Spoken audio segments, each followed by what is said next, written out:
जैसा कि आप जानते हैं, यहाँ पर हम जनरल स्टडीज के रामबाण सॉल्यूशन एसएससी घटना चक्र का डिटेल्ड एनालिसिस कर रहे हैं। और यकीन मानिए, इस सीरीज के बाद आप किसी भी एग्जामिनेशन, चाहे वो एसएससी हो, रेलवे हो या फिर किसी भी स्टेट पीसीएस तक के एग्जामिनेशन के पीटी को आप यहाँ से कवर कीजिएगा। स्वागत है दोस्तों आपका आपके अपने यूट्यूब चैनल परीक्षा हॉल 24/7 पे। अगर आप चैनल पर नए हैं तो चैनल को सब्सक्राइब करके बेल आइकन को जरूर दबाइएगा। दोस्तों, आज हमारा एसएससी घटना चक्र का 10वां दिन है, जिसमें कि हम इंडियन पॉलिटी को स्टार्ट किए हैं और इंडियन पॉलिटी का ये दूसरा दिन है। तो चलिए वीडियो को स्टार्ट करते हैं समय नहीं गवाते हुए।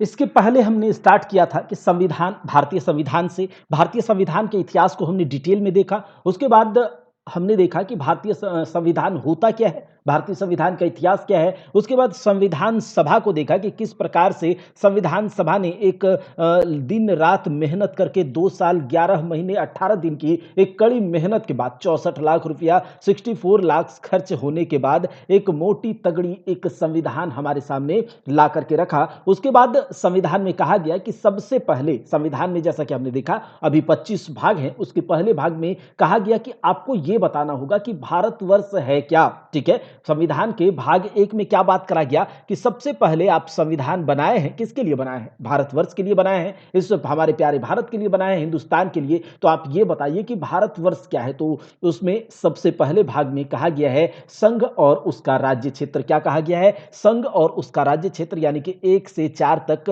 अनुच्छेद 1 से 4 तक भारत राज्यों का एक संघ होगा। दूसरे, भारतवर्ष में कोई राज्य अगर आके मिलना चाहे तो उसका क्या प्रावधान है। अगर भारतवर्ष के अंदर ही कोई अगर दो राज्य अलग अलग फरका फरकी चल रहा है तो उसके बीच बॉर्डर का कैसे बंटवारा होगा, इन सब को लेकर के एक अनुच्छेद 1 से 4 तक प्रावधान दिया गया है। फिर उसके बाद जब कहा गया कि आपने बता दिया भारतवर्ष क्या है, भारतवर्ष के परिचय को आपने दे दिया, तो आप हमें यह बताइए कि भारतवर्ष में जो लोग रहेंगे, चूंकि आजाद हुआ है 1947 में, तो भारतवर्ष में जो लोग 1947 के बाद रह रहे हैं या फिर 1947 से पहले से रह रहे हैं, तो कौन सिटीजन यहां का होगा या फिर कौन सिटीजन नहीं होगा। आप भारतवर्ष में नागरिकता को कैसे वंचित करेंगे, नागरिकता को कैसे देंगे, या फिर नागरिकता से संबंधित क्या क्या प्रावधान है कि आपके देश में कोई भारत का नागरिक कहलाए, उसके लिए आपने क्या प्रावधान, क्या प्रोविजंस रखा है। तो संविधान के भाग 2 में कहा गया कि ठीक है, हम नागरिकता को लेकर बात करेंगे।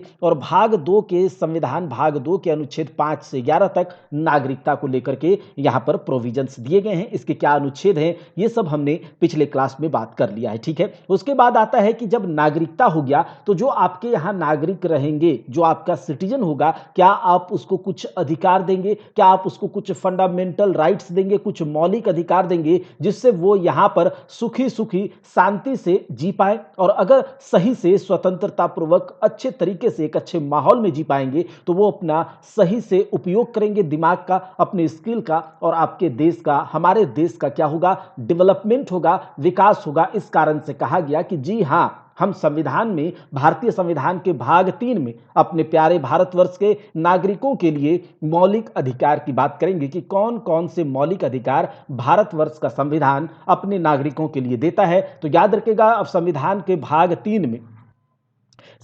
भाग 3 के अनुच्छेद 5 से 11 तक तो नागरिकता को लेकर हो गया। तो अब संविधान के भाग 3 के अनुच्छेद आर्टिकल 12 से 35 तक किसको, मौलिक अधिकार से लेकर के क्या दिया गया है, प्रावधान है, मौलिक अधिकार, फंडामेंटल राइट्स को लेकर के प्रोविजंस है। तो आपको क्या है, अनुच्छेद अगर याद नहीं होता है तो मैंने आपको कहा था आर्टिकल्स को लेकर के एक वीडियो मैंने डिटेल बनाया हुआ है, वो प्लेलिस्ट में भी आपको मिल जाएगा, आर्टिकल से, अमेंडमेंट से। तो आपको इस पॉलिटी में कहीं से प्रश्न नहीं छूटेगा। आज भी हम पहले क्या करेंगे, आज हमारा जो सेक्शन शुरू हो रहा है वो है मौलिक अधिकार और मौलिक कर्तव्य। तो पहले हम मौलिक अधिकार देखेंगे, फिर उसके बाद डीपीएसपी यानी कि राज्य के नीति निर्देशक तत्व, और तब जाकर के मौलिक कर्तव्य देखेंगे। तो आज हम अपने वीडियो में क्या क्या करने वाले हैं, ध्यान से सुनिएगा। मौलिक अधिकार, मौलिक कर्तव्य और डीपीएसपी। अगर आपने पूरा क्लास बहुत अच्छे से देख लिया, थोड़ा फोकस्ड होकर के देख लिया, तो फिर से आपको इस टॉपिक से रिलेटेड कोई भी प्रश्न किसी भी एग्जाम में नहीं छूटेंगे। तो चलिए सबसे पहले हम पहला प्रश्न देखते हैं। क्या पहला प्रश्न कहा जा रहा है कि देखिए, मौलिक अधिकार भारतीय संविधान में उल्लिखित है। कहा जा रहा है कितने मौलिक अधिकार, कितने फंडामेंटल राइट्स इंडियन कॉन्स्टिट्यूशन में रिकॉग्नाइज किए गए हैं। तो ये है 6 फंडामेंटल राइट्स, 6 मौलिक अधिकार भारतीय संविधान में उल्लिखित किए गए हैं कि भारतीय संविधान अपने नागरिकों को ये 6 मौलिक अधिकार दे रहा है। खुश रहिए, इन 6 मौलिक अधिकारों को एंजॉय कीजिए। तो चलिए, सबसे पहले हमारा क्या स्टाइल है, पहले हम डिटेल में क्या करेंगे, थ्योरी देखेंगे और उसके बाद थ्योरी देखने के बाद आपको आंसर यहीं पर दिखाएंगे। एक एक प्रश्न के क्वेश्चन आपसे लगेंगे। तो चलिए थ्योरी को देखते हैं थोड़ा सा।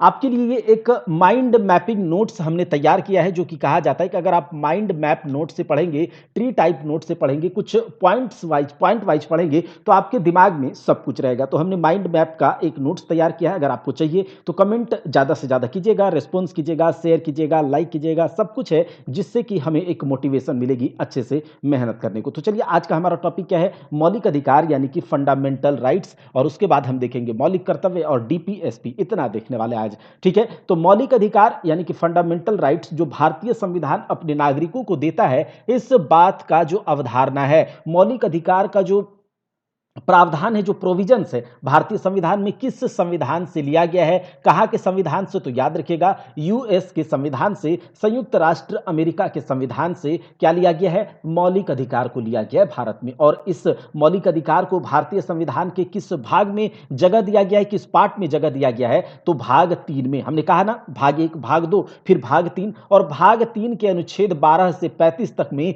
मौलिक अधिकार को जगह दिया गया है। क्या मौलिक अधिकार को जगह दिया गया है, फंडामेंटल राइट्स को जगह दिया गया है। दोस्तों आगे देखिए, कहा जा रहा है कि ये जो मौलिक अधिकार है, इसे भारत का अधिकार पत्र कहा जाता है। मौलिक अधिकार को भारत का अधिकार पत्र या फिर मैग्ना कार्टा कहा जाता है। क्या कहा जाता है, मैग्ना कार्टा ऑफ क्या बोलते हैं, मैग्ना कार्टा ऑफ इंडिया, ठीक है। तो भारत का अधिकार पत्र मौलिक अधिकार को कहा जाता है। अब यहां पर कहा जा रहा है, क्या मौलिक अधिकार में संशोधन, अमेंडमेंट किए जा सकते हैं, क्या मौलिक अधिकार में संशोधन किए जा सकते हैं? तो जी हां, मौलिक अधिकार में संशोधन, फंडामेंटल राइट्स में संशोधन किए जा सकते हैं। और यह संशोधन जो होता है किस अनुच्छेद के तहत, तो अनुच्छेद 368 368 के तहत संशोधन का प्रावधान है, जो कि कहां से लिया गया है, संशोधन का प्रावधान कहां से लिया गया, ये कमेंट बॉक्स में करिएगा, हमने आपको कल बताया था। तो संशोधन मौलिक अधिकार में संभव है। अभी तक जो संशोधन हुए मौलिक अधिकार में, वो 6 संशोधन हुए हैं और ये आपको हम बताएंगे, ठीक है।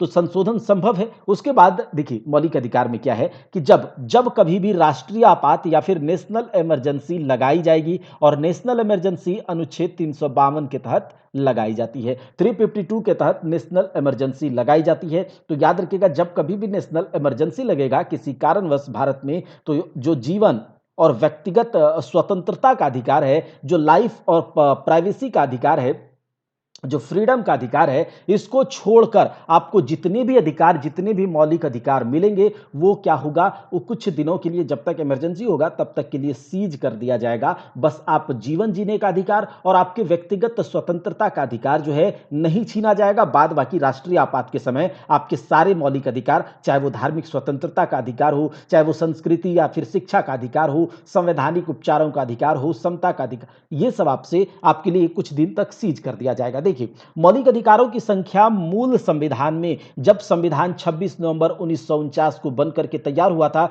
जिस संविधान को हमारे भारतवर्ष के द्वारा 26 जनवरी 1950 को आत्मार्पित अंगीकृत किया गया, उस संविधान में 7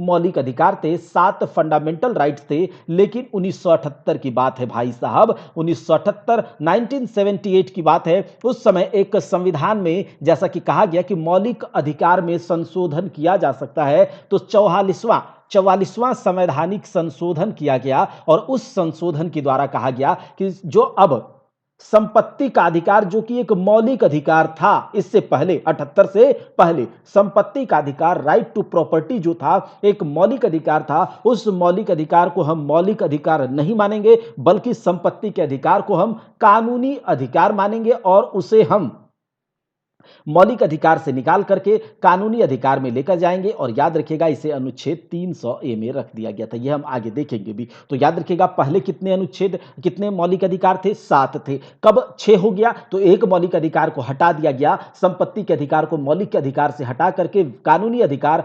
मतलब कानूनी अधिकार में डाल दिया गया। तो याद रखिएगा ये 44वें संविधान संशोधन। अब जो है हमारे प्रेजेंट टाइम में जो संविधान है, उस संविधान में कितने फंडामेंटल राइट्स हैं? तो उसमें 6 प्रकार के फंडामेंटल राइट्स हैं। एक आपका समता का अधिकार, इक्वालिटी का अधिकार, यानी कि आपके साथ किसी भी प्रकार का भेदभाव भारतीय संविधान किसी भी नागरिक को, अपने किसी भी नागरिक को करने का इजाजत नहीं देता है। भारतीय संविधान अपने संविधान में अपने किसी भी नागरिक के साथ किसी भी प्रकार का इनइक्वालिटी या फिर असमता का भेदभाव करने का अधिकार किसी को नहीं देता है। एक तो यह अधिकार हुआ। दूसरा अधिकार है, अच्छा, समता का अधिकार कहां से कहां तक अनुच्छेद में? तो पूछा जाता है एग्जाम में, डायरेक्ट प्रश्न उठाया जाता है कि बताइए समता का अधिकार अनुच्छेद कहां से कहां तक है? तो समता या फिर समानता का अधिकार, राइट टू इक्वालिटी, है आपका अनुच्छेद 14 से 18 तक में। अनुच्छेद 14 से 18 तक में समानता का अधिकार, यानी कि आप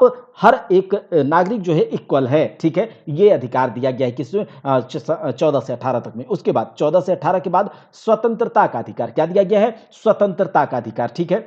और आपको पता होगा कि भारतीय संविधान की प्रस्तावना में कितने तरह की स्वतंत्रता की बात करी गई है? तो स्वतंत्रता की बात करी गई, आपके विचार की स्वतंत्रता, आपकी अभिव्यक्ति की स्वतंत्रता, विश्वास की स्वतंत्रता, धर्म और उपासना की स्वतंत्रता। तो 5 प्रकार की स्वतंत्रता की बात करी गई है भारतीय संविधान की प्रस्तावना में। याद रखिएगा, विचार, अभिव्यक्ति, विश्वास, धर्म और उपासना। विचार, अभिव्यक्ति, विश्वास, धर्म और उपासना की स्वतंत्रता की बात करी गई है किसमें?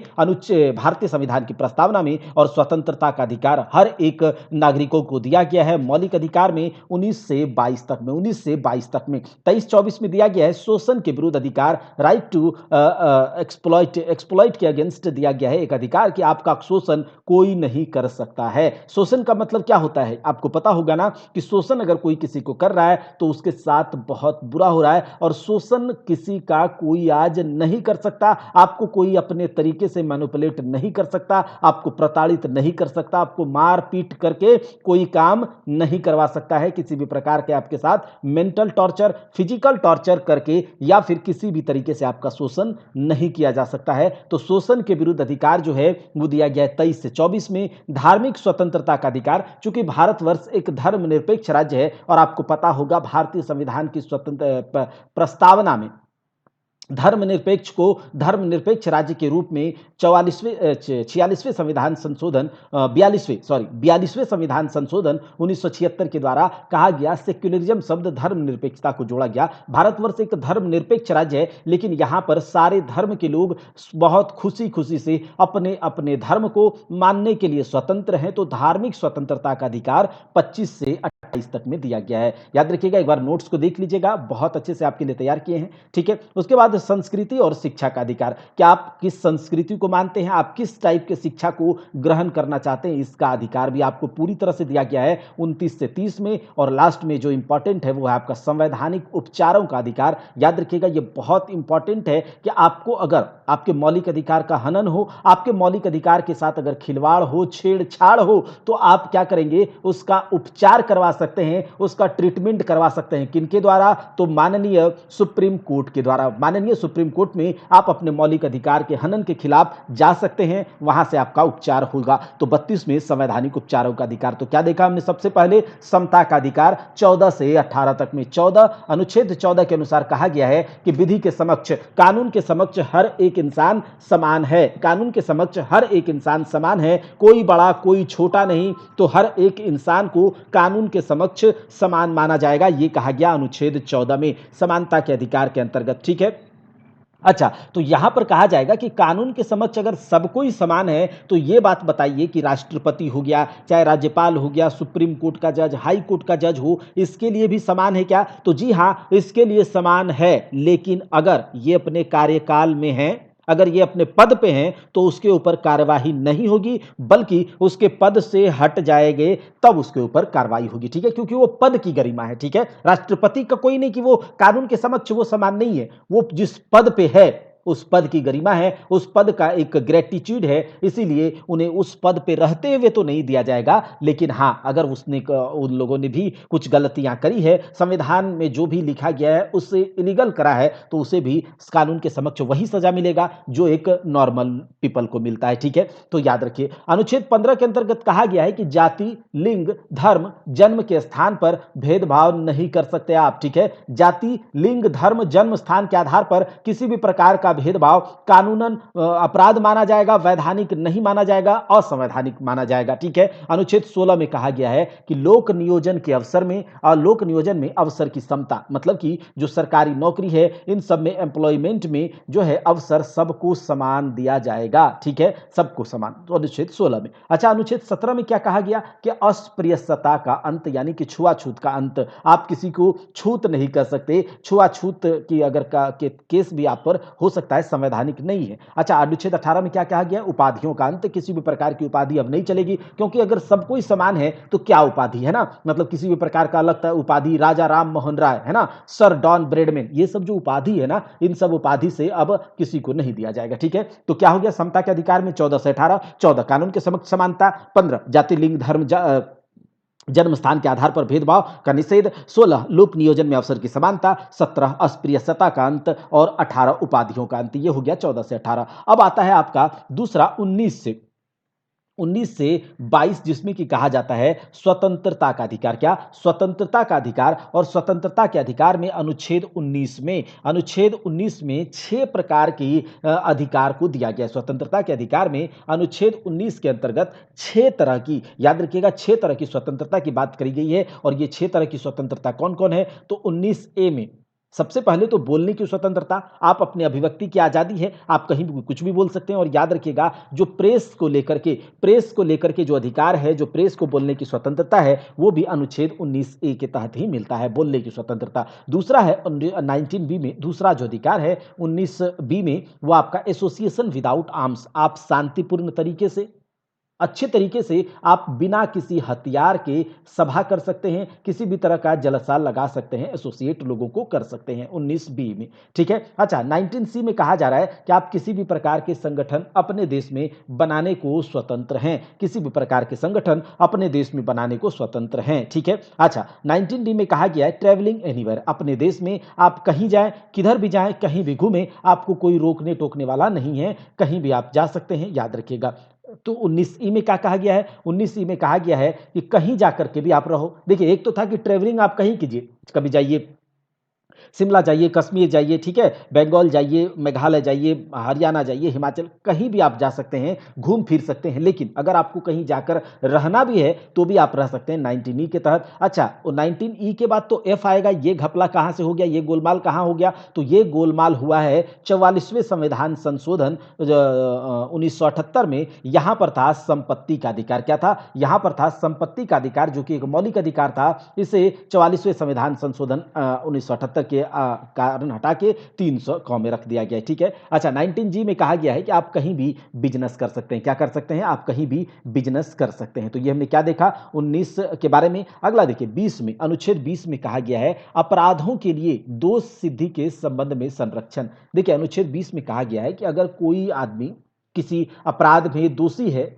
और उसे दोषी करार दिया जाता है, तो उसको अपने दोष के लिए एक बार ही सजा मिलेगा। अगर उसने कोई अपराध किया है तो उसे बार बार उठा के सजा नहीं दे सकते हैं। एक अपराध के लिए एक ही बार सजा मिलेगा। क्या सुना आपने, एक अपराध के लिए एक ही बार सजा मिलेगा। और अपराध जिस समय उसने करा है, अगर मान लिया कि किसी ने अपराध करा है 1976 में और उसे जाकर के अपराध के लिए सजा मिल रहा है 1990 या 1995 में, तो इससे यह नहीं कि उस जो अपराध उसने किया है उस अपराध का सजा अगर 1990 में अलग है तो 1990 वाला सजा इसे नहीं मिलेगा, बल्कि जो अपराध उन्होंने 1976 में करा था और उस समय जो सजा का प्रावधान था वही सजा उसे अभी मिलेगा। तो अपराधों के लिए दोष सिद्धि का संरक्षण यहां पर यह हो गया।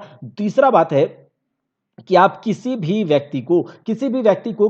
भी लोग को अपने अपराध करने के लिए मतलब अपने लिए गवाही देने के लिए उकसा नहीं सकते हैं, उसका गवाही मान्य नहीं होगा। कहा जाता है ना कि आपकी गवाही मान्य नहीं होती है, ठीक है?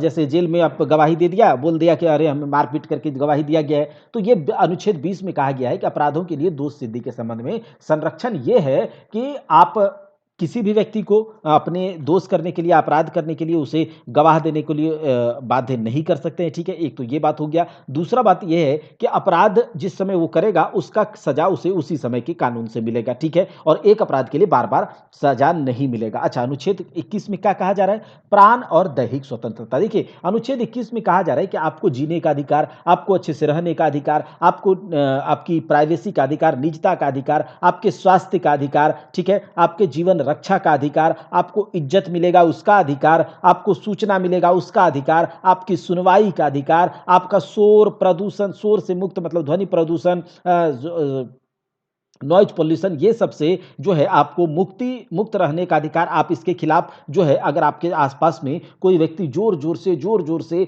साउंड बॉक्स बजा रहा है, डीजे बजा रहा है, तो आप उसके खिलाफ केस कर सकते हैं। और क्यों कर सकते हैं? क्योंकि आपको ये अधिकार दिया गया है कि शोर-शराबे एक टाइम पर आप बंद करवा सकते हैं, आपको अगर दिक्कत है तो, ठीक है? एक बिजली का अधिकार, पानी का अधिकार, हर चीज़ मतलब जीवन जीने के लिए जो भी चाहिए, वो अधिकार भारतवर्ष का संविधान, भारतीय संविधान अपने नागरिकों को मौलिक अधिकार में देता है अनुच्छेद 21 के तहत। अच्छा, अनुच्छेद 21 क में कहा गया है राइट टू एजुकेशन यानी कि शिक्षा का अधिकार। 86वां संविधान संशोधन। जब भी आपको 86वां संविधान संशोधन 2002 दिखे तो याद रखिएगा ये शिक्षा से संबंधित है और शिक्षा का अधिकार अनुच्छेद 21 क में दिया गया कि देखिए अब लोगों को शिक्षा का अधिकार भी है यानी कि 6 से 14 साल के बच्चों को 6 से 14 साल के बच्चों को अनिवार्य रूप से और निःशुल्क रूप से याद रखिएगा 6 से 14 साल के बच्चों को भारत सरकार अनिवार्य रूप से और निःशुल्क रूप से शिक्षा उपलब्ध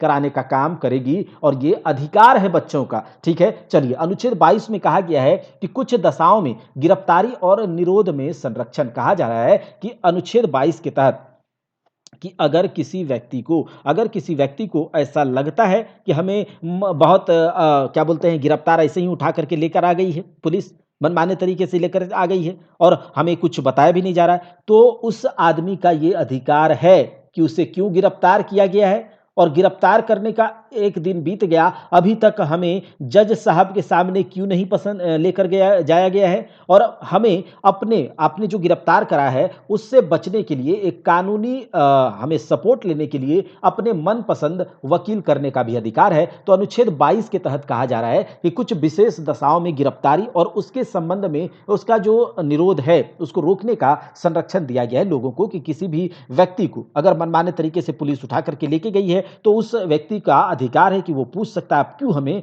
गिरफ्तार कर रहे हैं दूसरा ये कि अगर आपको पुलिस उठा करके लेके गई है तो एक दिन के अंदर उसे आपको जज के सामने पेश करना ही पड़ेगा ये आपका अधिकार है अगर उसने 2 दिन रख लिया तो उसके खिलाफ भी आप कोर्ट में जा सकते हैं क्योंकि मौलिक अधिकार को कोर्ट में चुनौती दी जा सकती है ठीक है अच्छा तीसरा इसमें क्या था कि देखिए अगर आपको लेके चला गया तो आपको बताना होगा और तीसरा इसमें यह है कि जब ये क्या है हाँ 22 अनुच्छेद 22 में कि देखिए अगर आपको कोई उठाकर लेके गया है तो ऐसे नहीं और हाँ अपने पसंद के वकील को आप रख सकते हैं अपने लिए ठीक है तो अनुच्छेद 19 से 22 स्वतंत्रता का अधिकार हमने देख लिया अनुच्छेद 19 से 22 स्वतंत्रता का अधिकार हमने देख लिया अब हम क्या देखेंगे 23-24 क्या है भाई साहब तो शोषण के विरुद्ध अधिकार है क्या है 23-24 शोषण के विरुद्ध अधिकार है कहाँ गया भाई साहब 23-24 हाँ शोषण के विरुद्ध अधिकार देखिए राइट टू एक्सप्लॉइट मतलब अगर कोई किसी को कर रहा है तो उसके खिलाफ अधिकार है कि वो उसका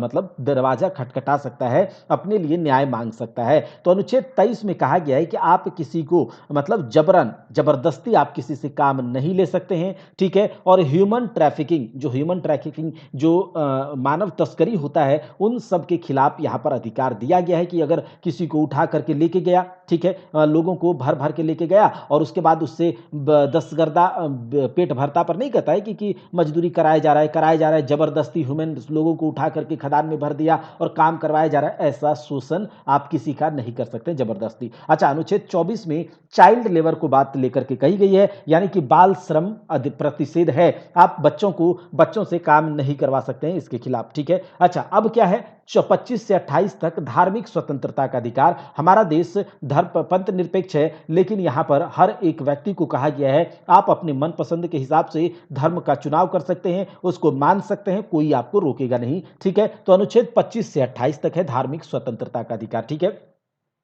अनुच्छेद 25 में कहा गया है कि आप अपनी अंतरात्मा की, आपको अंतरात्मा से स्वतंत्र हैं, आप किसी भी धर्म को आप किसी बिना रोक टोक के मान सकते हैं, उसका प्रचार प्रसार कर सकते हैं, उसका आचरण कर सकते हैं, फॉलो कर सकते हैं, ये आप कर सकते हैं अनुच्छेद 25 में। अच्छा, आपने अगर किसी धर्म को माना है, आपने अगर आप किसी धर्म को फॉलो कर रहे हैं, तो उस धर्म से रिलेटेड अगर कोई काम है, कोई धार्मिक कार्य है, तो उसके प्रबंधक आप उसका प्रबंधन कर सकते हैं, आप उसका मैनेजमेंट कर सकते हैं। जैसे कि ईद के टाइम पर मुस्लिम लोग अपने धार्मिक कार्य में क्या करते हैं, बहुत से जलसे करते हैं, वो अलग अलग जगह पर कुछ भी मतलब मैनेजमेंट करते हैं। उसी तरह से जो हमारे हिंदू भाई हैं, वो अपने रिलीजियस, चाहे दुर्गा पूजा का टाइम हो, चाहे छठ पूजा का टाइम हो, या फिर आप किसी भी रिलीजियस वर्क, जो दिवाली है, या मतलब आप मैनेज कर सकते हैं, काली पूजा है, तो हर एक पूजा को, हर एक धार्मिक कार्य को, मंदिर बनवाना, ये सब आप उसका मैनेजमेंट कर सकते हैं। ये कोई गैर कानूनी नहीं है, धड़ल्ले से आप कर सकते हैं, आपको कोई रोकेगा नहीं। ये आपका कानूनन नहीं, ये आपका मौलिक अधिकार है, ठीक है। अच्छा, अनुच्छेद 27 में कहा गया है कि किसी भी विशेष धर्म के, कहा गया है अनुच्छेद 27 में क्या कहा गया है कि किसी भी विशेष धर्म के, मतलब ये तो धर्म से रिलेटेड है, याद रखिएगा कि जो अनुच्छेद 25 से 28 है धर्म से भी रिलेटेड है। तो आप किसी भी धर्म विशेष, कोई भी धर्म का प्रचार करने के लिए, प्रचार प्रसार के लिए टैक्स को पे कर सकते हैं, एक अलग तरीके से टैक्स पे कर सकते हैं। और अनुच्छेद 28 में कहा गया है कि धार्मिक शिक्षा में भाग लेने की स्वतंत्रता। अनुच्छेद 26 में क्या कहा, अनुच्छेद 28 में क्या कहा गया है कि आप धार्मिक शिक्षा में, चाहे जैसे देखते होंगे आप लोग कि मुस्लिम लोग मदरसे में जाकर के शिक्षा, तो वो गैर कानूनी नहीं है, उसे भारतीय संविधान कहा है कि आप धार्मिक शिक्षा का भी ग्रहण कर सकते हैं, ठीक है।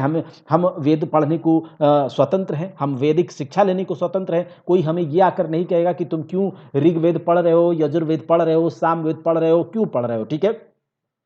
बौद्ध धर्म के जो भी ग्रंथ हैं, चाहे वो धम्म आचरण को फॉलो कर सकते हैं, कोई उसे रोकेगा नहीं, उसके बुक्स को वो पढ़ सकता है, ठीक है, उसकी शिक्षा को ग्रहण कर सकता है। जैन धर्म की शिक्षा को आप ग्रहण कर सकते हैं। सिख धर्म के जो क्या बोलते हैं, आदि ग्रंथ है, उसको, उसकी शिक्षा, उसको आप पढ़ सकते हैं। सिख धर्म की को फॉलो कर सकते हैं, मतलब आप कुछ भी कर सकते हैं, यहाँ ये है। लेकिन हाँ, राज्य का अपना कोई धर्म नहीं है, ठीक है। तो ये तो हो गया अनुच्छेद 25 से 28। उसके बाद देखिए अनुच्छेद 29-30 संस्कृति और शिक्षा के लेकर के अधिकार, ठीक है। ये जो संस्कृति और शिक्षा को लेकर अधिकार है, ये माइनॉरिटीज को दिया गया है, किसे, अल्पसंख्यकों को, याद रखिएगा अनुच्छेद 29-30 में, अनुच्छेद 29-30 में। अच्छा, अनुच्छेद 29 में कहा गया है कि अल्पसंख्यक जो भी माइनॉरिटीज हैं, चाहे वो मुस्लिम हो, ठीक है, चाहे वो जैन हो, जो भी माइनॉरिटीज हैं, उनके हितों का संरक्षण करने का काम, मतलब कि जो माइनॉरिटीज हैं उनका हित के संरक्षित करने के लिए, सुरक्षित करने के लिए सरकार काम करेगी, वो उसका अधिकार है, ठीक है। चलिए, अनुच्छेद 30 में कहा गया है कि माइनॉरिटीज को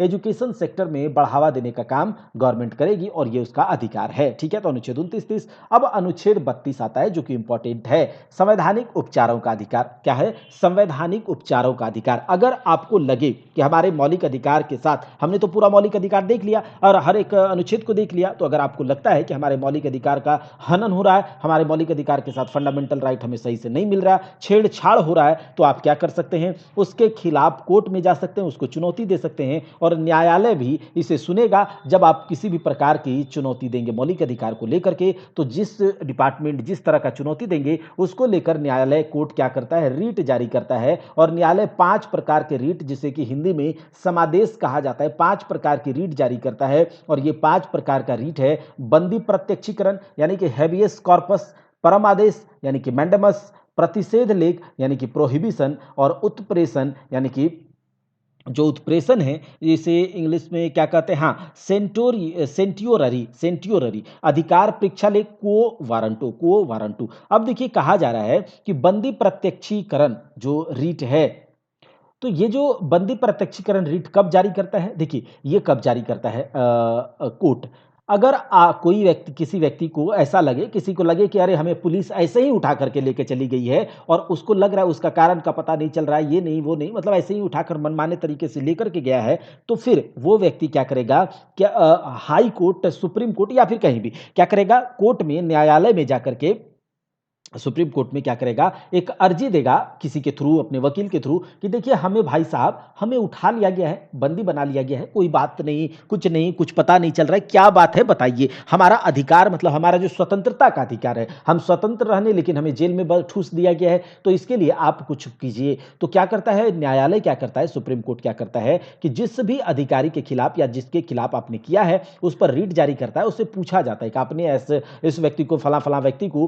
किस लिए गिरफ्तार करा है, गिरफ्तारी का कारण बताइए, एक सही जगह पर उसे लाकर के सामने पेश कीजिए, ताकि अपनी गिरफ्तार किया है उसको लेकर के आप बात कर सके, बता पाए कि क्यों आपने ऐसा करा है। ठीक है, ये बात है। अच्छा, परम आदेश, परम आदेश का मतलब क्या है, इस आदेश, इस रीट को जारी क्यों किया जाता है, तो देखिए इस रीट को इसीलिए जारी किया जाता है कि अगर कोई ऑफिसर अपना जो उसका काम है, जो उसका डेजिग्नेटेड वर्क है, जैसे एसपी का अपना वर्क है, डीएम का अपना वर्क है, डीसी का अपना वर्क है, इंस्पेक्टर का अपना वर्क है, उसी प्रकार से नगरपालिका में काम करने वाले अधिकारियों का अपना वर्क है, ठीक है, जो का एमएलए का अपना है, एमपी का अपना है, तो अगर वो अपने सार्वजनिक या फिर जो पब्लिक, उसका जो ड्यूटी है, जो जो उसको ड्यूटी दिया गया है, सरकारी का आदमी है तो उसको सरकारी ड्यूटी दिया गया है पब्लिक को लेकर के, और वो अगर वो अपने ड्यूटी को सही से निभा नहीं रहा है, घूस लेकर के काम कर रहा है, तो उस खिलाफ, उस आदमी के खिलाफ अगर आप अर्जी देते हैं कि नहीं यहां पर भी हमारे मौलिक अधिकार का हनन हो रहा है, तो अदालत क्या करेगा, उसके खिलाफ एक परम आदेश रीट जारी करेगा और पूछेगा कि आप ऐसा क्यों कर रहे हैं, आप कारण बताइए। ठीक है, अगला है प्रतिषेध लेख। क्या, प्रतिषेध लेख यानी कि प्रोहिबिशन। देखिए नाम से पता चल रहा है ना, प्रतिषेध।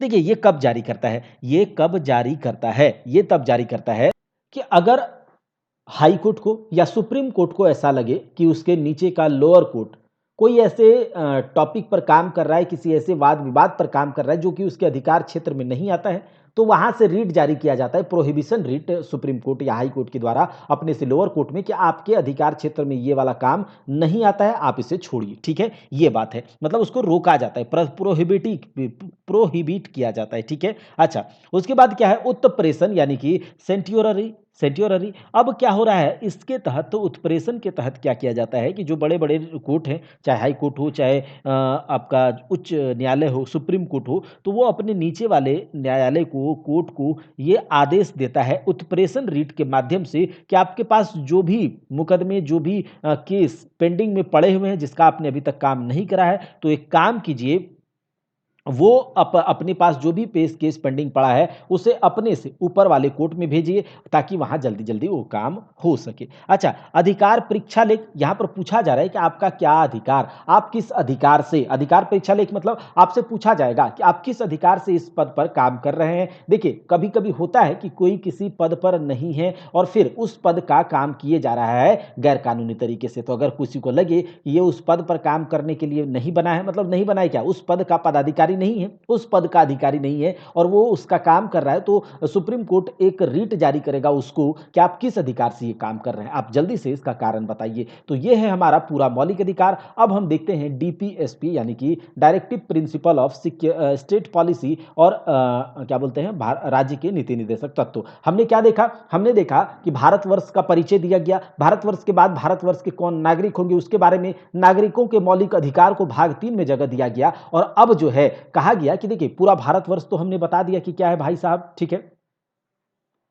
अब भारतवर्ष के जो राज्य हैं उन्हें भारतीय संविधान ये निर्देश देता है कि आपको जो है अपने राज्य में रहने, चूंकि मौलिक अधिकार तो दे दिया गया है, लेकिन वो कहा गया है कि आपको अपने राज्य में रहने वाले लोगों के लिए कुछ ऐसा काम करना चाहिए जिससे कि वो सही से रह पाए, उसको राज्य में रहने के लिए एक सही माहौल मिल पाए, कल्याणकारी राज्य की स्थापना हो पाए, ऐसे आप नियम बनाइए, ऐसे आप योजनाएं लाइए जिससे कि आपके राज्य में रहने वाले लोगों को रोजगार आर्थिक, राजनैतिक और सामाजिक न्याय मिले, इकोनॉमिकल, सोशल और आपको क्या बोलते हैं इकोनॉमिकल, सोशल, आर्थिक, राजनीतिक, पॉलिटिकल उसको जस्टिस मिले, इससे वो वंचित ना रह पाए। ठीक है, इस प्रकार का न्याय आपका राज्य में सबको मिले। आर्थिक अगर न्याय मिलेगा तो इसका मतलब वो सही से खाना पीना खा पाएगा, उसके पास रोजगार होगा। राजनीतिक मिलेगा तो उसके पास कोई पॉलिटिकल प्रेशर नहीं होगा, हर एक चीज पर उसका काम सही से हो पाए, ऐसा कुछ योजना बनाइए। और आर्थिक, राजनीतिक और सामाजिक सामाजिक रूप से भी उसे जस्टिस, इनजस्टिस ना मिले। तो इस प्रकार का आप एक कल्याणकारी राज्य बनाइए। और ये बात राज्य को निर्देश देता है कौन? सो हमारा भारतीय संविधान। और ये कहां पर कहा गया है? तो अपने नागरिकों के लिए भाग 4 में कहा गया है। कहां कहा गया है? भाग 4 के अनुच्छेद 36 से लेकर 51 तक। भाग 4 के अनुच्छेद 36 से 51 तक कहा गया है इस बात को कि आपको ऐसा ऐसा करना चाहिए जिससे कि आपके राज्य में लोग अच्छे से रह पाए। आप ऐसा नियम नीति बनाइए, एक लोक कल्याणकारी राज्य की स्थापना कीजिए। तो याद रखिएगा इस बात को, इस चीज का जो प्रावधान है लोक कल्याणकारी राज्य का या फिर डीपीएसपी का प्रावधान, डीपीएसपी का प्रोविजन भारतीय संविधान में किस देश के संविधान से लिया गया है? तो आयरलैंड के संविधान से लिया गया है। राज्य के नीति निर्देशक तत्व, directive principle of state policy, DPSP को आयरलैंड के संविधान से लिया गया है। और इस प्रावधान में कहा गया है, इसमें कहा गया है कि आपको एक लोक कल्याणकारी राज्य की स्थापना करनी है। अब देखिए यहां पर हमने क्या देखा था कि अगर आपके मौलिक अधिकार के साथ छेड़छाड़ हो रहा है तो आप कोर्ट में जा सकते हैं, लेकिन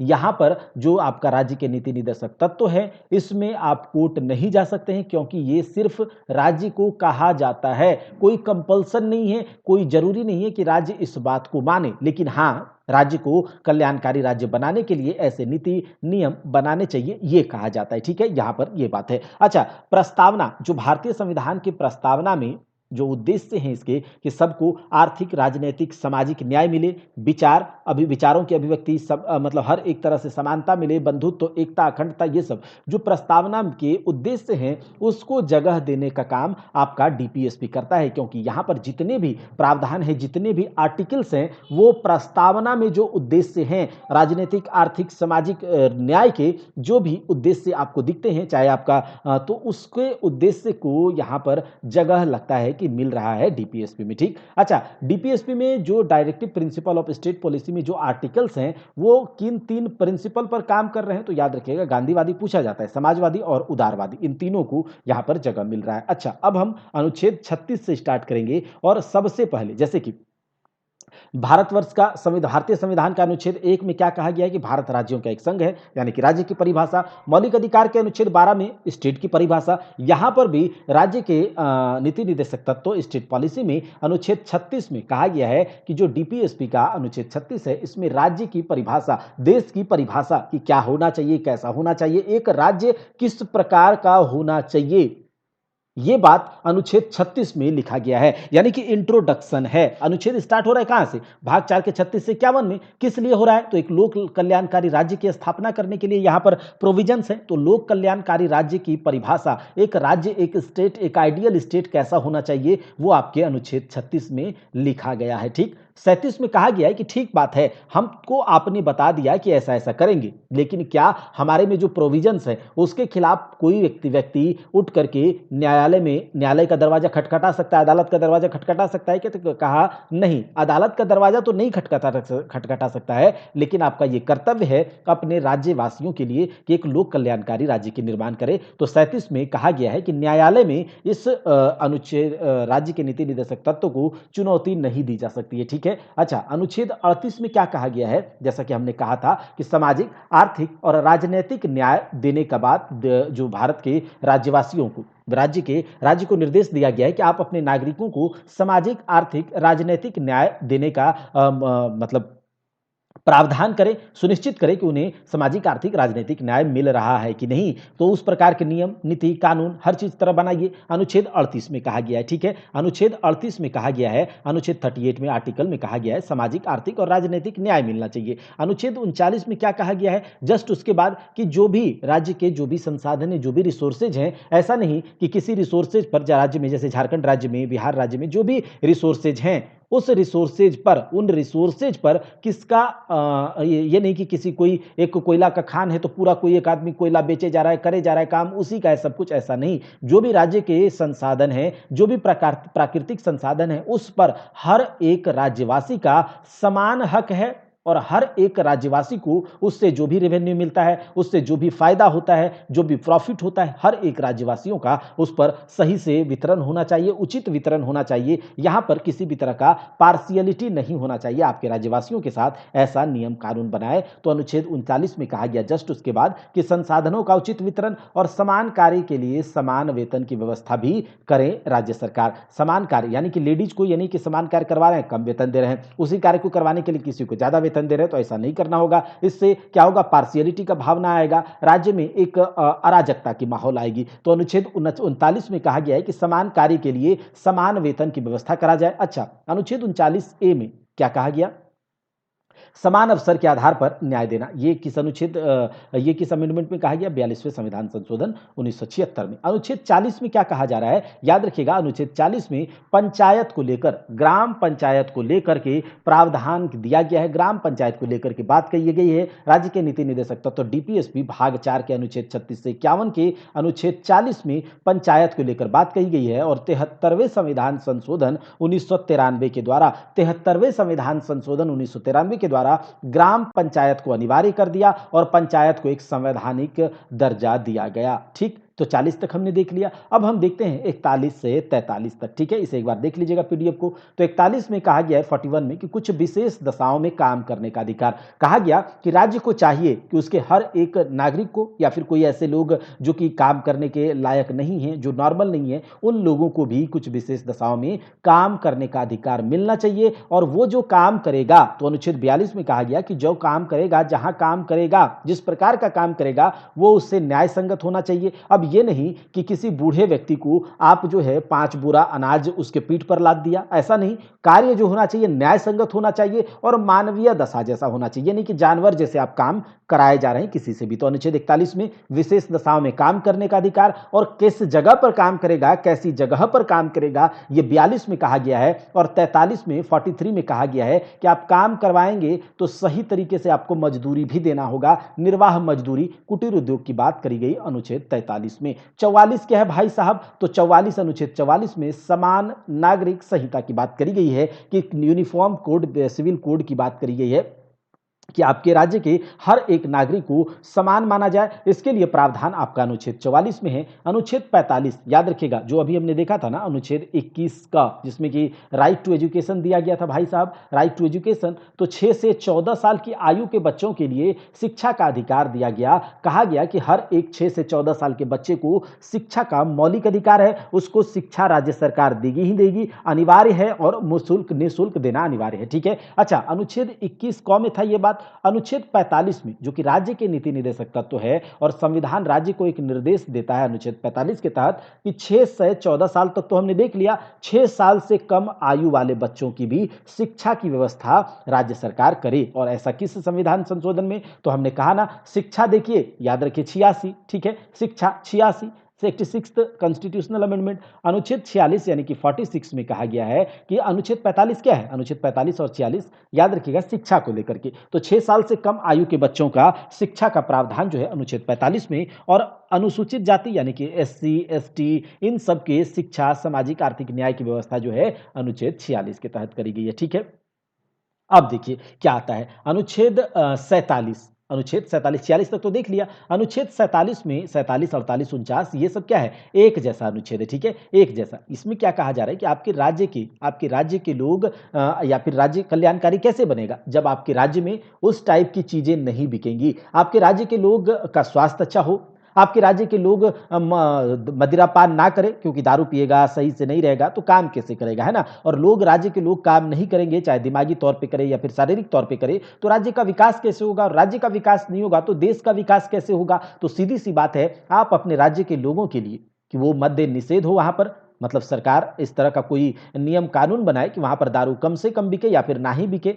पौष्टिक आहार लोग खाएं और स्वास्थ्य पर ध्यान दें। इस प्रकार का वातावरण, इस प्रकार का नीति बनाएं ताकि लोगों को आपके राज्य में स्वस्थ रहेगा, जभी तो एक कहता है ना अच्छा तन में अच्छा मन बसता है। तो अनुच्छेद 47 में इसी को कहा गया है। अनुच्छेद 48 में कहा गया कि देखिए गांव में जो गांव या फिर जो ग्रामीण क्षेत्र हैं वहां पर कृषि, खेती, पशुपालन, दुधारू पशु हैं और अगर उन लोगों का विकास होता है, अगर उसका विकास होता है कृषि का, पशुपालन का, दुधारू पशु का, तो उससे क्या होगा कि एक वर्ग के लोगों को रोजगार भी मिलेगा।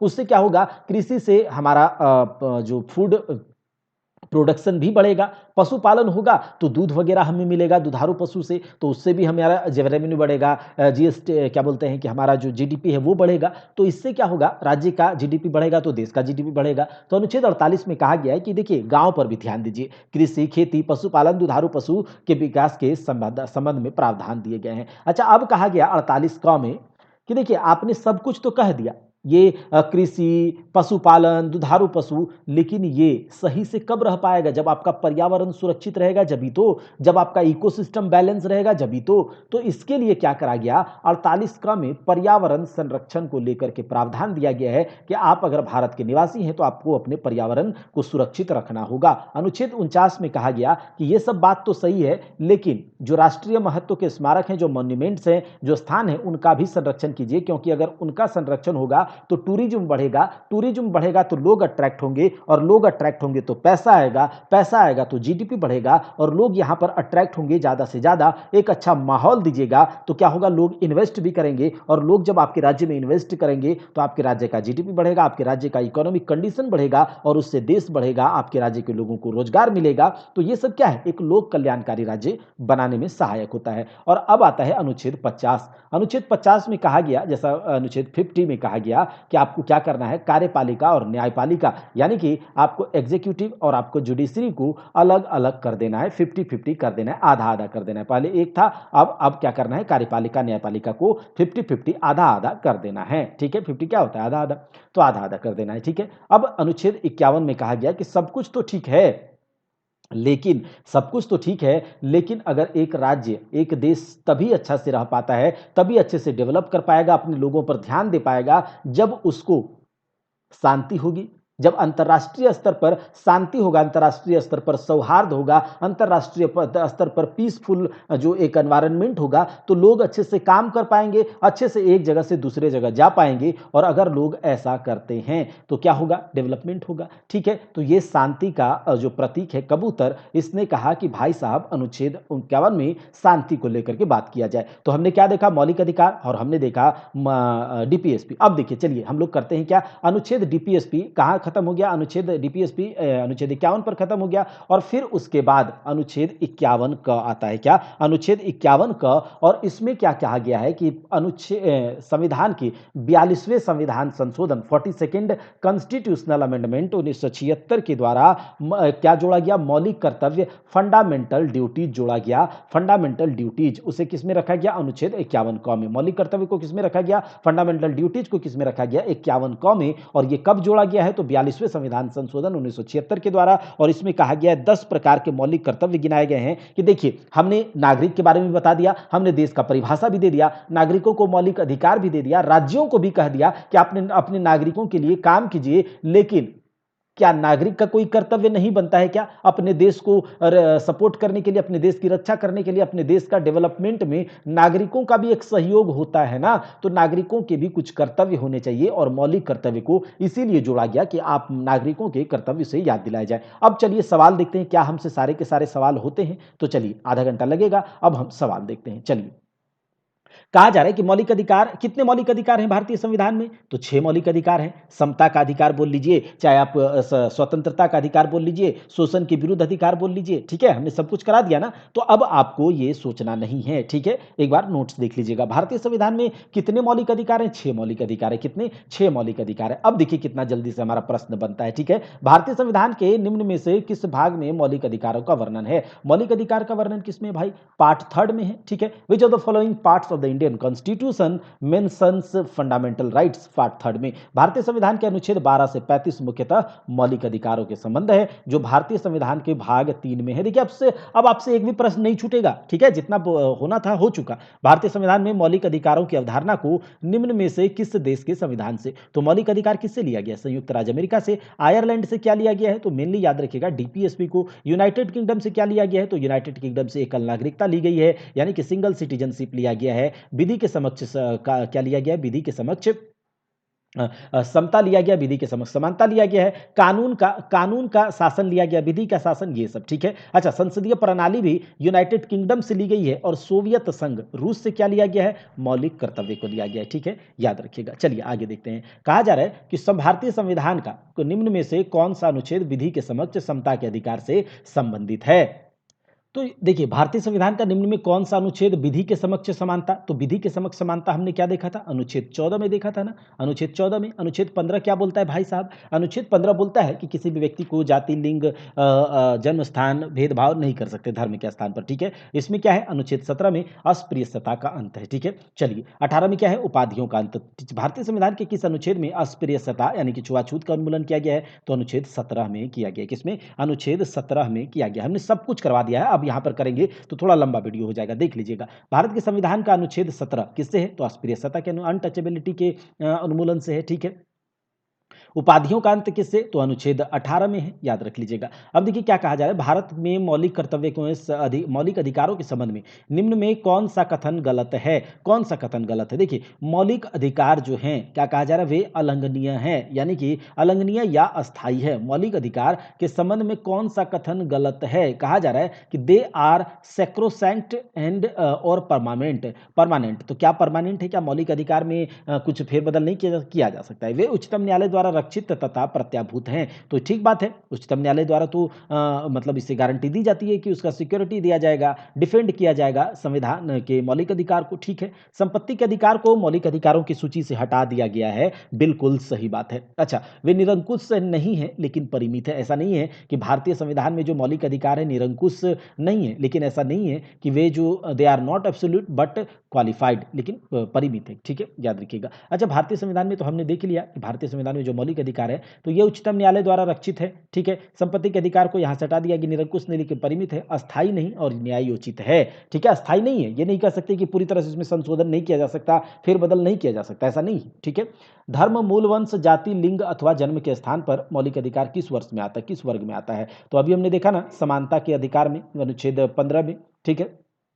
चलिए, कहा जा रहा है कि भारतीय संविधान का कौन सा अनुच्छेद धर्म, वंश, जाति, तो ये अनुच्छेद 15 है। देखिए, हमने आपको करवा दिया है, अब आपसे एक भी सवाल नहीं छूटेगा। भारत के संविधान का निम्न में कौन सा अनुच्छेद उपाधियों के अंत से, तो उपाधि के अंत से आपका 18 में है, अनुच्छेद 18 में। 5 क्या कहता है कि जिस समय संविधान बना था, मतलब 26 नवंबर 1949 को, या फिर जब लागू हुआ 26 जनवरी 1950 को, उस समय भारत का नागरिकता को लेकर के जो प्रावधान है वो अनुच्छेद 5 में है, ठीक है, याद रखिएगा। अच्छा, अनुच्छेद 43 में क्या कहा गया है, जो भारत के नीति निर्देशक तत्वों को हमने अभी करा भाई साहब।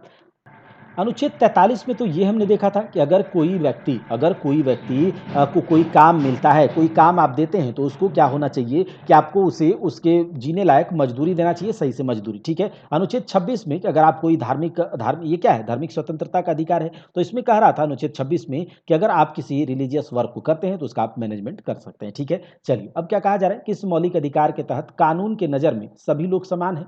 ये तो भाई हम जानते हैं, समानता के अधिकार में कानून के नज़र समान है, अनुच्छेद 14 के तहत, ठीक है। चलिए, अब कहा जा रहा है कि भारतीय संविधान सब व्यक्तियों को समान मानता है, ठीक है। अच्छा, समस्त भारतीय नागरिक को समानता के लिए आश्वस्त कौन करता है, तो ये करता है आपका भारत का संविधान, ठीक है, भारत का संविधान। निम्न में किस परिस्थिति में भारत में स्वतंत्रता के मौलिक अधिकार को कम किया जाता है, तो ये अभी हमने देखा था नेशनल इमरजेंसी के समय, अभी हमने आपको बताया था ना नोट्स में, हर कुछ हमने करा दिया है। नेशनल इमरजेंसी कब लगता है? अनुच्छेद 352, जो भी यहाँ पर है उसको करा दिया और डिटेल में और भी करवा दिया है, एक बार देखिएगा, ठीक है। भारतीय संविधान का अनुच्छेद 19 बोलने की आदि की स्वतंत्रता से संबंधित है, कुछ अधिकारों का संरक्षण किससे संबंधित है, ठीक है। तो देखिए, ये किससे है, तो भारतीय नागरिक के मौलिक अधिकार से, ठीक है। अनुच्छेद 19 के बारे में हमने बात कर लिया अच्छे से, सब कुछ हमने बात किया हुआ है, ठीक है। संपूर्ण भारत के भूभाग में मुक्त रूप से आवागमन करने का अधिकार भारतीय संविधान के किस अनुच्छेद के अंतर्गत, तो ये तो अनुच्छेद 19 में है, और आप कहीं भी आ सकते हैं। ये किस अनुच्छेद में कहा गया है, ठीक है, ये अनुच्छेद 19 में कहा गया है। 19(1) के घ में, ठीक है, याद रखिएगा, यानी कि डी में। अब देखिए भारतीय संविधान के अनुच्छेद किस अनुच्छेद के अंतर्गत सर्वोच्च न्यायालय ने इंटरनेट की पहुंच को मौलिक अधिकार घोषित किया है? तो इंटरनेट की पहुंच को मौलिक अधिकार घोषित किया है 19(1) में, याद रखिएगा 19(1) में इंटरनेट के अधिकार को, इंटरनेट की गारंटी देता है भारतीय संविधान, हर एक अधिकारी को, हर एक लोग को, हर एक नागरिक को ये मौलिक अधिकार में है। The supreme court has declared access to the internet, याद रखिएगा इंटरनेट एक्सेस करने का जो अधिकार है वो कौन सा है? मौलिक अधिकार है, न्यायिक अधिकार है, कानूनी अधिकार है? तो याद रखिएगा ये मौलिक अधिकार है हर एक लोगों का। और ये कौन से अनुच्छेद के तहत? अनुच्छेद 19(1) के ए में डाला गया है। अभिव्यक्ति की स्वतंत्रता किस मौलिक अधिकार में है? तो अभिव्यक्ति की स्वतंत्रता जो है ये स्वतंत्रता के अधिकार में है, जो कि 19 से लेकर 22 तक है, हमने देखा ना। चलिए अब देखिए कहा जा रहा है निजता का अधिकार किसके, राइट टू प्राइवेसी जो है ये अनुच्छेद 21 के अंतर्गत आता है, ठीक है। अभी हमने देखा था अनुच्छेद 19 में, तो हमने देखा बोलने का अधिकार स्वतंत्रता के अधिकार के अंतर्गत, बोलने का अधिकार, कहीं भी आप सही तरीके से बिजनेस कर सकते हैं, संगठन बना सकते हैं, कहीं भी आ जा सकते हैं, घूम सकते हैं, कहीं बस सकते हैं, बिना क्या बोलते हैं अस्त्र शस्त्र लिए कोई समारोह कर सकते हैं। अनुच्छेद 20 में कहा गया था कि आप जिस दोष के लिए अपराधी है उसी दोष की सजा मिलेगी, उसको एक बार सजा मिलेगी, ये सब दोष सीधे से संरक्षण था। और अनुच्छेद 18 क्या है? उपाधियों का अंत, ठीक है। चलिए ये सब हमने देखा हुआ है, ठीक है। अब देखिए निम्न में से किसने उस 9 न्यायाधीशों की संवैधानिक पीठ का नेतृत्व किया जिसने निजता के अधिकार को मौलिक अधिकार घोषित किया था? तो निजता के अधिकार यानी कि राइट टू प्राइवेसी को जो फंडामेंटल राइट डिक्लेयर किया था, तो उसमें जो आपका 9 न्यायाधीशों की संवैधानिक पीठ का, तो मुख्य न्यायाधीश कौन थे? तो याद रखिएगा उस समय जे.एस. खेहर, जे.एस. खेहर। देखिए उच्चतम न्यायालय के तत्कालिक मुख्य न्यायाधीश उस समय जो थे जे.एस. खेहर ने उस 9 न्यायाधीशों की संवैधानिक पीठ का नेतृत्व किया जिसने राइट टू प्राइवेसी, निजता के अधिकार को मौलिक अधिकार घोषित किया था, ठीक है। चलिए अब कहा जा रहा है कि भारतीय संविधान का कौन सा अनुच्छेद जीवन की रक्षा या वैयक्तिक स्वतंत्रता की गारंटी देता है? तो जीवन की रक्षा ये सब अनुच्छेद 21 में देता है भाई साहब। किस अनुच्छेद के तहत भारत के प्रत्येक नागरिक को स्वास्थ्य का अधिकार दिया गया? ये अनुच्छेद 21 के तहत, 21(a) में तो राइट टू एजुकेशन है, ठीक है। अब देखिए भारतीय संविधान के निम्न में से किस अनुच्छेद में अपराधी को दोष सिद्धि के संबंध में, आर्टिकल 20 है, ठीक है। अब देखिए भारतीय संविधान का अनुच्छेद 21 किससे संबंधित है? तो भारतीय संविधान का अनुच्छेद 21 जीवन का अधिकार से संबंधित है, ठीक है। स्वतंत्रता का अधिकार भारतीय संविधान के किस अनुच्छेद में वर्णित है? तो स्वतंत्रता का अधिकार 19 से 22 में है, ठीक है। अब देखिए शोषण के विरुद्ध अधिकार क्या है? एक संवैधानिक अधिकार और एक मौलिक अधिकार दोनों है। शोषण के विरुद्ध अधिकार 23-24 में है ना भाई साहब, 23 अनुच्छेद 23-24 में, तो ये तो संवैधानिक अधिकार है ही, साथ ही साथ मौलिक अधिकार भी है, ठीक है। चलिए कहा जा रहा है कि right to privacy comes under, निजता का अधिकार किस में आता है? अनुच्छेद 21 में आता है। निम्न में से किसने उस नॉन, ये तो हो गया ना लगता है, फिर से चलिए यहाँ पर यही चीज लौट के आया है क्या? हाँ चलिए आगे देख लेते हैं, यही आ गया था। चलिए देखते हैं, कहा जा रहा है कि इस मौलिक अधिकार के तहत मानव व्यापार जो ह्यूमन ट्रैफिकिंग है वो वैध है, निषेध है। तो ये तो हमने अभी देखा था कि जो शोषण के विरुद्ध अधिकार है उसमें ह्यूमन ट्रैफिकिंग को क्या क्या गया है? इलीगल बताया गया है, ह्यूमन ट्रैफिकिंग को इलीगल बताया गया है, ठीक है। ये सब हमने देखा था अभी, ठीक है। चलिए कहा जा रहा है कि भारतीय संविधान के किस अनुच्छेद में शोषण के विरुद्ध अधिकार, तो ये आपका 23-24 में है, ठीक है। 23-24 ये भी हमने देखा, ठीक है। कहा जा रहा है कि संविधान के अनुच्छेद 21 के तहत जीवन के अधिकार के भाग के रूप में आजीविका का अधिकार किस मामले का कारण बरकरार दिया गया था? तो देखिए आजीविका का अधिकार, जो खाने पीने का अधिकार, रहने का अधिकार, तो ओल्गा टेलिस बनाम बॉम्बे नगर निगम, याद रखिएगा आजीविका का अधिकार है ओल्गा टेनिस बनाम बॉम्बे बॉम्बे नगर निगम। देखिए यहाँ पर क्या होता है, संविधान के अनुच्छेद 21 के तहत जीवन के अधिकार के भाग के रूप में, देखिए जीवन के अधिकार में बहुत सारे अधिकार हैं, स्वस्थ रहने का अधिकार, बिजली पाने का अधिकार, अब तो क्या हो गया है कि आपको सही तरीके के एक वातावरण मिले उसका अधिकार है आपको, ठीक है। ये सब कुछ है अनुच्छेद 21 में। राइट टू प्राइवेसी, निजता का अधिकार है, जीवन का अधिकार है, व्यक्ति स्वतंत्रता का अधिकार है, ये सब। तो संविधान के अनुच्छेद 21 के तहत जीवन के अधिकार के भाग के रूप में आजीविका का अधिकार जो है ये ओल्गा टोलिस बनाम बॉम्बे नगर निगम मामले के कारण बरकरार किया गया था। यह निर्णय वर्ष 1985 में सुप्रीम कोर्ट की 5 जजों की बेंच ने सुनाया था। भारतीय संविधान का अनुच्छेद 24 कारखानों आदि में बच्चों के रोजगार को निषेध किससे संबंधित है? तो यह आपका भारतीय नागरिक का मौलिक अधिकार है, ये तो अभी देखा था हमने।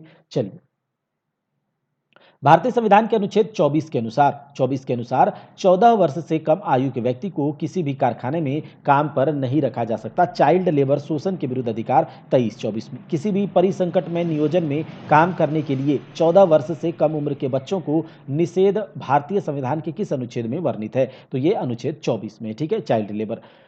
आगे देखिए, भारतीय संविधान के निम्न में से कौन सा अनुच्छेद कारखानों में बच्चों के रोजगार पर प्रतिबंध लगाता है? तो अनुच्छेद 24 लगाता है, ठीक है। चलिए आगे देखते हैं। कहा जा रहा है कि भारतीय संविधान के निम्न में से किस अनुभाग को भारतीय संविधान के अंतरात्मा कहा गया है? तो भारतीय संविधान के अंतरात्मा जो है ये मौलिक अधिकार को कहा गया है, ठीक है, मौलिक अधिकार को। देखिए, भारतीय संविधान के संदर्भ में निम्न में कौन सा अनुच्छेद अपने नागरिकों को धर्म की स्वतंत्रता के अधिकार देता है? तो धर्म की स्वतंत्रता के अधिकार 25 से 28 तक है, धार्मिक स्वतंत्रता का अधिकार तो अनुच्छेद 25 है, तो ये हो गया।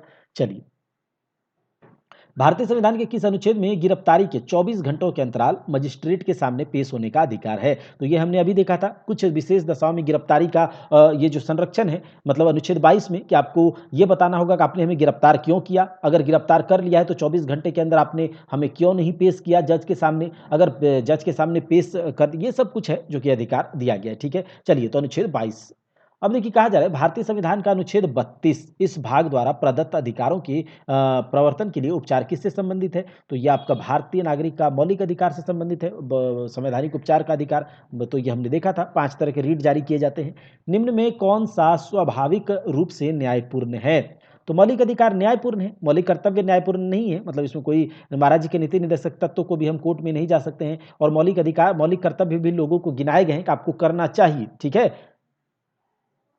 चलिए, आगे कहा जा रहा है भारतीय संविधान का कौन सा अनुच्छेद भारतीय संविधान का कौन सा अनुच्छेद जो है, कौन सा अनुच्छेद संविधान के भाग 3 में प्रदत्त अधिकारों के लिए अधिकारों के प्रवर्तन के लिए उचित कार्यवाही से उच्चतम न्यायालय के समक्ष याचिका दायर करने का अधिकार देता है? तो ये देता है अनुच्छेद 32। अगर आपके फंडामेंटल राइट्स के साथ किसी तरह का हनन होता है तो आप सुप्रीम कोर्ट जा सकते हैं, याचिका दायर कर सकते हैं। देखिए, यहाँ पर लिखा गया है, which article of the Indian constitution it affirms the right to move the Supreme Court by appropriate proceeding for the enforcement of the right conferred in part 3rd of the Constitution, ठीक है। चलिए आगे देखते हैं। कहा जा रहा है कि which of the following articles of the Constitution of India deals with the protection of interest of minority? तो protection of interest of minority हमने आपको बताया था ना कि माइनॉरिटी से रिलेटेड जो अनुच्छेद है वो आपका 29-30 है, अनुच्छेद 29-30 में। और अनुच्छेद 29 जो है किसके लिए भाई साहब? तो ये आपका प्रोटेक्शन, मतलब किसके माइनॉरिटी के हितों की संरक्षण, अभी हमने बताया आपको।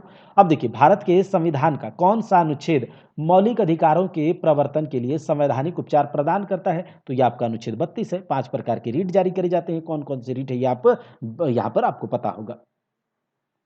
अब देखिए, क्या कहा जा रहा है कि संवैधानिक उपचारों का अधिकार किसके तहत आता है? तो संवैधानिक उपचारों का अधिकार मौलिक अधिकार के तहत आता है। देखिए, भारतीय संविधान का अनुच्छेद 27 किसी भी धर्म विशेष को बढ़ावा देने के लिए टैक्स का पे आप कर सकते हैं, किससे संबंधित है? तो ये आपका है भारतीय नागरिक के मौलिक अधिकार से संबंधित, ठीक है। भारतीय संविधान का अनुच्छेद 31A संपदा के अधिग्रहण के लिए उपलब्ध कानून का संरक्षण किससे संबंधित है? तो 31A जो है ये आपका भारतीय नागरिक के मौलिक अधिकार से है। देखिए, अभी यहाँ पर क्या है कि 31A में कहा गया है कि पहले आप किसी की संपत्ति ले लेते थे गिरवी वगैरह रख के, जो जजमानी प्रथा था, जो साहूकारी प्रथा था, जाते हैं ना। तो अब लेकिन अगर आपको किसी की जमीन लेना है, आप गिरवी रख दिए या फिर कुछ भी, तो आप हड़प नहीं सकते हैं, आपको कानूनी तरीके से जाना होगा। तो यहाँ पर यही है कि 31A के अनुसार जो संपदा का अधिग्रहण है इसके लिए उपलब्ध कानून का संरक्षण, कि आप किसी की प्रॉपर्टी का अधिग्रहण ऐसे ही नहीं कर सकते हैं पहले जैसे किया जाता था, ठीक है। तो ये 31A में कहा गया है, ठीक है। चलिए, अब देखिए क्या कहा जा रहा है। भारतीय संविधान का अनुच्छेद 31B कुछ अधिनियमों और विनियमों का मान्यकरण है, किससे संबंधित है? कहता है article 31B of the Indian constitution validation of certain acts and regulation deals with किसके? तो भारतीय नागरिक के अधिकार। देखिए, ये सब तो आपको पता चल जाएगा कि 12 से 35 है तो मौलिक अधिकार है, ठीक है। संविधान अनुच्छेद का 31C ये भी आपका क्या है? मौलिक अधिकार है, ठीक है। चलिए, अब यहाँ पर देख लेते हैं कि भारतीय संविधान के भाग 3 में अनुच्छेद 12 से 35 तक मौलिक अधिकारों का वर्णन किया गया है, कोई दिक्कत नहीं। अनुच्छेद 31 सी में मूल अधिकारों पर नीति निर्देशक तत्व को प्राथमिकता प्रदान की गई है। मूल अनुच्छेद 31 सी में कहा गया है कि मौलिक अधिकारों के ऊपर नीति निर्देशक तत्व डीपीयूएसपी को प्रायोरिटी दी जाए। ठीक है, इसके अनुसार यदि राज्य द्वारा अनुच्छेद 39 के खंड ग, ख या ग में जो नीति निर्देशक सिद्धांतों को लागू करने की विधि बनाई जाती है, उसे अनुच्छेद 14 या 19 में वर्णित मूल अधिकार के उल्लंघन के आधार पर चुनौती नहीं दी जाएगी। ठीक है, निम्न में से कौन सी याचिका या परम आदेश कोर्ट द्वारा किसी सरकारी अधिकारी को उसके आधिकारिक कार्य करने के लिए दी जाती है? तो ये हमने कहा था ना, परम आदेश होता है भाई साहब, परम आदेश यानी कि मैंडेमस सुप्रीम कोर्ट के द्वारा उस समय जारी किया जाता है जब कोई लोक प्राधिकारी अपने कर्तव्यों का निर्वहन ना करे, ठीक है, तो दिया जाता है। हमने कहा था परम आदेश रीट क्या तात्पर्य क्या है? परम आदेश यानी कि मैंडेमस का मतलब क्या होता है? तो ये है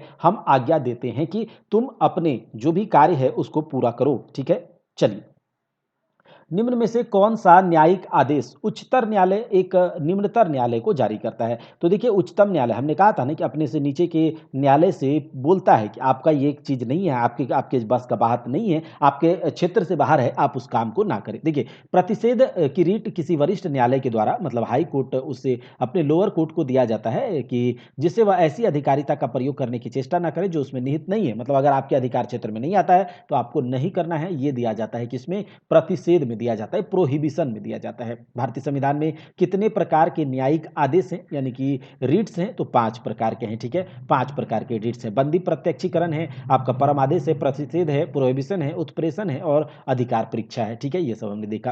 भारत के संविधान के अनुच्छेद 32 के तहत सर्वोच्च न्यायालय को रीट जारी करने की शक्ति प्रदान की गई है। निम्न में कौन उन रीटों में से एक नहीं है? देखिए, निषेध है, आपका परम आदेश है, अधिकार परीक्षा, लेकिन ये जो अपनानियों दिया गया है ये क्या है पता नहीं। चलिए, कहा जा रहा है भारतीय संविधान में कितने प्रकार के प्रादेश जारी किए जा सकते हैं? तो ये 5 प्रकार की जारी की जा सकते हैं रीट्स। ठीक है, निम्न में कौन सी रीट किसी कैदी के हिरासत की कानूनी वैधता को चुनौती देती है? तो आपका ये बंदी प्रत्यक्षीकरण है। देखिए, कोई व्यक्ति कोई कैदी अगर बंदी कर लिया गया है, बंदी बना लिया गया है, तो उसको ये हक है कि हमें क्यों बंदी बनाया गया है, हमें बंदी बनाया गया है तो इसका कारण बताएं।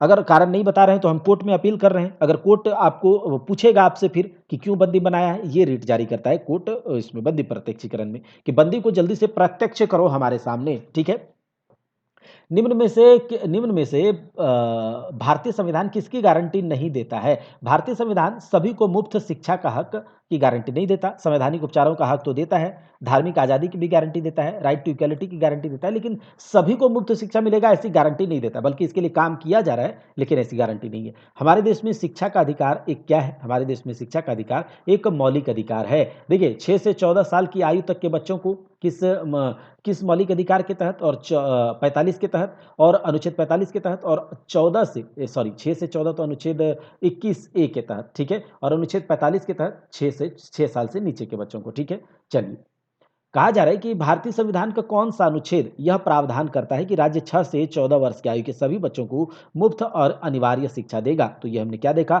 21 ए में देखा, राइट टू एजुकेशन। ठीक है, और ये कब हुआ था? 86वें संविधान संशोधन 86th कॉन्स्टिट्यूशनल अमेंडमेंट 2002 के द्वारा। भारत के संविधान का कौन सा अनुच्छेद शिक्षा के अधिकार से संबंधित है? तो अनुच्छेद 21 ए। ठीक है, किस संशोधन के तहत 6 से 14 साल के बच्चों को मुफ्त और अनिवार्य शिक्षा का प्रावधान किया गया? तो 86वें संविधान संशोधन 2002 के द्वारा। ठीक है, कहा जा रहा है कि किस संविधान संशोधन के द्वारा 2002 से भारत के सभी बच्चों के लिए मुफ्त और अनिवार्य प्राथमिक शिक्षा की व्यवस्था करी गई? तो 86वें संविधान संशोधन के द्वारा। कहा जा रहा है कि भारत के संविधान का अनुच्छेद 21 ए का संबंध क्या है? तो ये है आपका शिक्षा के अधिकार से। ठीक है, भारत के संविधान के द्वारा प्रदत्त मौलिक अधिकारों के अनुसार 6 से 14 साल तक के सभी बच्चों को निःशुल्क और अनिवार्य शिक्षा प्रदान करी जाएगी अनुच्छेद 21 ए के तहत और अमेंडमेंट 86वां अमेंडमेंट। ठीक है, अब देखिए, भारतीय संविधान का कौन सा अनुच्छेद बच्चों को मुफ्त और अनिवार्य शिक्षा प्रावधान करता है? तो 21 से। देखिए, एक ही सवाल कितने बार पूछे गए हैं तो आपको पता चलेगा कि इंपॉर्टेंट क्या है। 6 से 14 साल बच्चों के शिक्षा का मौलिक अधिकार प्रदान करने वाले मुफ्त और अनिवार्य शिक्षा का जो अधिनियम है किस वर्ष स्वीकृति मिली थी? तो ये मिला था 2009 में। ठीक है, ये स्वीकृति मिली थी 2009 में, याद रखेंगे। भारत के संविधान के निम्न अनुच्छेदों में कौन सा अनुच्छेद धार्मिक स्वतंत्रता के अधिकार की गारंटी देता है? तो अनुच्छेद 25 से 28 जो है धार्मिक स्वतंत्रता की गारंटी देता है अनुच्छेद 19-22 स्वतंत्रता का अधिकार देता है, ये समता का अधिकार देता है और 23-24 शोषण के विरुद्ध अधिकार देता है। ये सब है ना भाई? भारतीय संविधान के भाग 4 ए में यानी कि 51 ए 51 क ये क्या आ गया? मौलिक कर्तव्य आ गया क्योंकि डीपीएसपी तो आपका 36 से 51 तक है और भारतीय संविधान का जो मौलिक कर्तव्य है ये भारतीय संविधान के 42वें संविधान संशोधन 1976 के द्वारा जोड़ा गया कि नागरिकों का भी अपना कुछ मौलिक कर्तव्य होना चाहिए, फंडामेंटल ड्यूटीज होना चाहिए अपने देश के प्रति, राज्य के प्रति, अपने जगह के प्रति और इस प्रावधान को लिया गया है सोवियत संघ रसिया के द्वारा। ठीक है, चलिए तो ये सब हमने देख लिया अभी तक में।